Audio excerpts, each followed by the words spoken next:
जय हिंद दोस्तों। सरकार के एक मंत्री ने राज्यसभा में एक रिपोर्ट दिया जिसमें 5 सालों में कितने लोग भारत की नागरिकता छोड़ विदेश चले गए उसका डेटा है। जिसमें 2019 में 1,44,017, 2020 में 85,256 जो कि कोरोना की वजह से कम था, और उसके बाद फिर ये आंकड़ा बढ़ा और 2021 में 1,63,370, 2022 में 2,25,620, जबकि 2023 के जून के महीने तक 87,026 लोगों ने भारत की नागरिकता छोड़ दी है। और ये भारी मात्रा में विदेश की नागरिकता ले रहे हैं, जिसमें ज़्यादातर लोगों की पसंद America, Canada, Australia, Britain, Italy, New Zealand, Germany, Singapore और स्वीडन है, जहां इन 5 सालों में सबसे ज़्यादा भारतीयों की एंट्री दर्ज की गई है।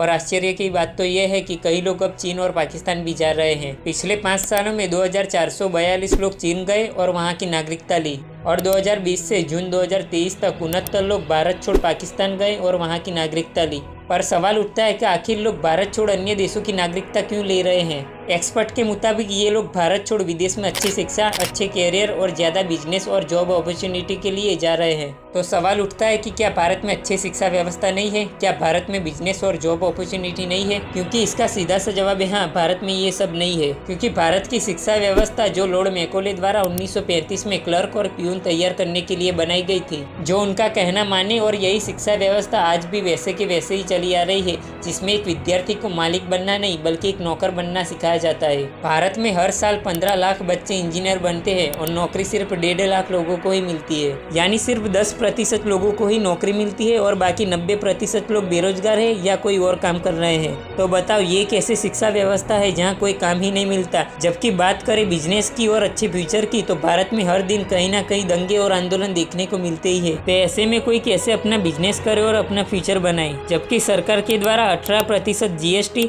और 30% इनकम टैक्स और 2% और अन्य टैक्स है, जो कि एक आम बिजनेसमैन के लिए ज़्यादा है। यानी एक बिजनेसमैन की कमाई का 50% हिस्सा तो सरकार के पास जाता है। अगर हम 100 रुपये कमाते हैं तो उसमें से 50 रुपये तो सरकार के पास जाते हैं। और ऐसे ही GST और भारी भरकम टैक्सों की वजह से देश में नए स्टार्टअप भी नहीं खुल रहे हैं, और खुल भी रहे हैं तो आगे जाके बंद करना पड़ता है। दोस्तों ये कुछ फैक्ट है, अगर आप भी इससे सहमत है तो वीडियो को लाइक जरूर करना, और अभी तक आपके चैनल को सब्सक्राइब नहीं किया है तो सब्सक्राइब कर बेल आइकन जरूर दबाएं। जय हिंद।